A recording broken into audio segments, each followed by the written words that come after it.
নরসিংদীর মনোহরদী উপজেলার খিদিরপুর ইউনিয়নের রামপুর এলাকায় হাজার হাজার বানরের উপদ্রব এখন স্থানীয়দের জন্য বড় ধরনের ভোগান্তির কারণ হয়ে দাঁড়িয়েছে। এলাকাটি বর্তমানে বানর দেখার জন্য একটি আকর্ষণীয় স্থানে পরিণত হয়েছে। প্রতিদিন দূর দূরান্ত থেকে অসংখ্য পর্যটক পরিবার পরিজন নিয়ে এখানে ভিড় জমাচ্ছেন। অনেকেই বানরদের খাবার দিচ্ছেন, ছবি তুলছেন এবং সামাজিক যোগাযোগ মাধ্যমে শেয়ার করছেন, যার ফলে এলাকাটির পরিচিতি দিন দিন বাড়ছে।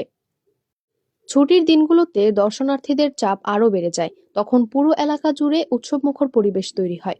স্থানীয় ছোট ব্যবসায়ীরাও এ সুযোগে অস্থায়ী দোকান বসিয়ে কিছুটা আর্থিকভাবে লাভবান হচ্ছেন। তবে এই পর্যটকদের অনিয়ন্ত্রিত ভিড় এবং খাবার দেওয়ার প্রবণতার কারণে বানরগুলোর স্বাভাবিক আচরণে পরিবর্তন আসছে বলে মনে করছেন স্থানীয়রা। স্থানীয়দের অভিযোগ, খাবারের অভাবে এবং মানুষের দেওয়া খাবারের প্রতি অভ্যস্ত হয়ে বানরগুলো এখন বাড়িতে হানা দিচ্ছে, অনেক সময় ঘরের ভেতরে ঢুকে ভাতের পাতিল পর্যন্ত নিয়ে যাচ্ছে। এমনকি বাড়ির বাইরে শুকাতে দেওয়া কাপড়ও টেনে নিয়ে যাচ্ছে বানরগুলো।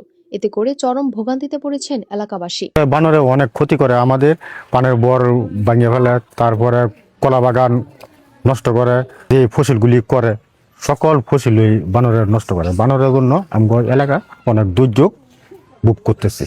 এছাড়া বানরগুলোর দৌড়াদৌড়িতে পানের বরজ সহ বিভিন্ন ফসলের ক্ষতি হচ্ছে বলেও অভিযোগ রয়েছে। স্থানীয়দের দাবি, দ্রুত সরকারিভাবে এই বানরগুলোর রক্ষণাবেক্ষণ, নির্দিষ্ট খাবারের ব্যবস্থা এবং নিয়ন্ত্রণমূলক পদক্ষেপ গ্রহণ করা না হলে পরিস্থিতি আরও খারাপ হতে পারে।